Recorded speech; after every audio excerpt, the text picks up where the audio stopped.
Mr. Rapol, I am Pooja D. Shah, an attorney representing Ms. Dipa Patel. This is a deposition in which I will ask you questions and you must answer them truthfully, unless your attorney tells you clearly and directly not to answer. Although no judge is present, this is a formal legal proceeding, just like testifying in court, and you are under the same legal obligations to tell the truth, the whole truth, and nothing but the truth. If you do not understand any of my questions, feel free to say so, and I will rephrase it. Before the deposition can be used in court, you will have the opportunity to read over it and correct any mistakes. Do you understand this? Yes, I do. Okay. Let's start from the very beginning. Did my client verbally agree to go on a date with you, or did you trick her into hanging out with you in high school? Well, I didn't trick her. I told her to just, let's hang out. And she chose to. I didn't force her to do anything. So, kind of blame is just as much on her as it is on me. So, get that straight. Get it out of the way immediately. Okay. How did my client appear after this event? Did it seem like she was interested in a second date, or did you have to court her for a few more weeks to get her to hang out with you again? Well, clearly she was interested. But I think I had to do a little bit of work on my end. I didn't have to do anything that was crazy, but I did have to put some work into it. And then I eventually got her to hang out with me again. But what injuries do you claim were caused by this back and forth heartache? Oh, you don't understand. The stuff she put me through, she wouldn't pick up my phone calls. I was stress eating. I gained 30 pounds. It was just unbearable. Then I had to go to the gym for 5 years to lose it all. So because of that, I had high blood pressure. I got diabetes. You don't understand all the stuff I had to go through. My medical bills. Who's going to pay me back for all those medical bills?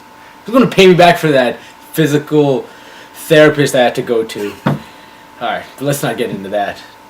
That'll be another case for that one. Okay. Well, fast forward a few years. I understand that there was a proposal involved. Prior to your alleged proposal on April 10th, 2015 at the Liberty House, did you or did you not ask my client's father, Mr. Devendra Patel, for my client's hand in marriage? Oh, I took the right steps. I did everything I had to, and made sure everything was proper. And I said, hey, I'm going to, move forward and, ask for Deepa's hand in marriage. And, and then I bought the rig and I, went to Liberty House and proposed. But I did everything according to the book, and I didn't do anything that I wasn't supposed to, or I didn't do anything in the wrong way. I covered myself. Okay. Who were the witnesses to this proposal? Who came to the scene within 2 hours after the proposal? Well, initially, it was just me and Dipa, and then, 2 of her best friends came. They wanted to come and be a part of this whole thing. So, you can even ask them. I did everything that I was supposed to, so I didn't do anything, that again, like I said, I wasn't supposed to. So, just talk to them. They were there, and a little bit later, then a bunch of my friends came. So, again, I know, just be careful about Pooja, though, because, she'll say what she has to because she just wants to get me in trouble. There was a lot of stories back in high school that she did and she got away with, but, maybe you can ask Kushbu, but I don't trust her that much either, but, alright. Okay, tell me everything you remember about the conversation you had with my client. Please tell me exactly what moments you remember prior to getting down on your knee. Well, I think if I didn't do it, I think she was going to sue me. So, it was more or less of, I think she kind of forced me. I'm just kidding. Well, I think the conversation is basically, we went to all of our places that are very near and dear to us, and then at the end I asked for her hand in marriage, and then, she basically said yes. Well, what else would she say? Right? Alright, so the next question, come on. Fast forward a few months.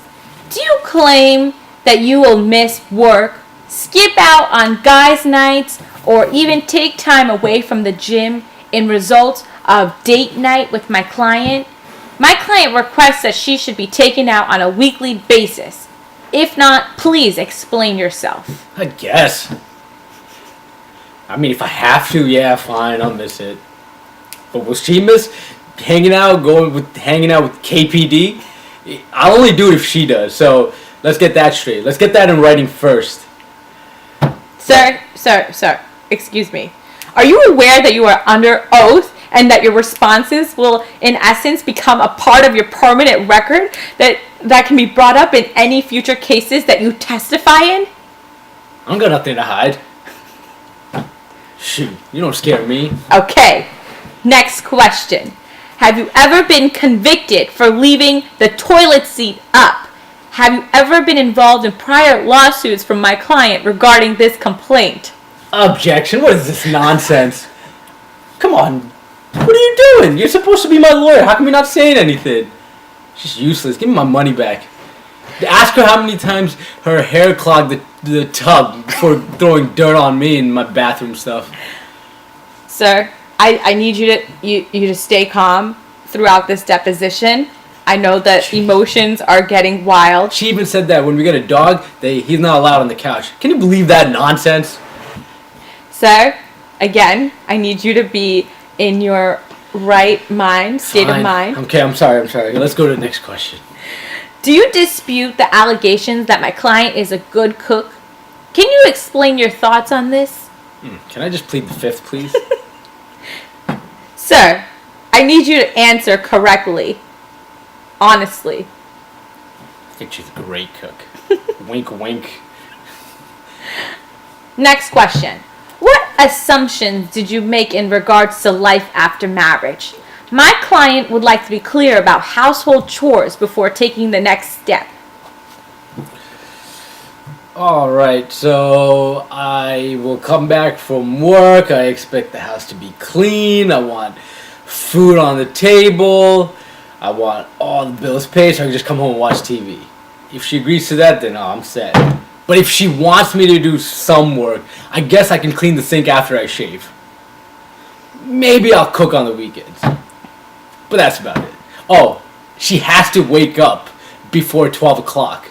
There's no way. Actually, put that in a clause. She has to wake up by 7 o'clock every day. Alright.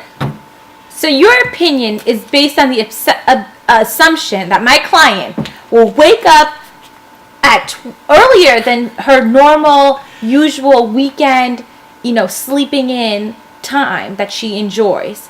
You think that she's going to be helping around the kitchen and making you food. And you think that she's going to be cleaning after you. Is that correct? Well, then why else would I have proposed? No further comments on this question, but wait till you see what happens next. I'm going to see you in court on August 6th. Wait till I'm going to get another lawyer. We're gonna duke this one out. Mr. Rapol, this concludes this deposition. We have enough evidence to close our case. Do you have any further comments to my client? I'm gonna see you in court too. No, I don't. All right, Mr. Rapol. Thank you very much for your time today, and we look forward to seeing you in court on August 6, 2016, where we will be ready on our A game. Is that right, my bridesmaids? Thank you.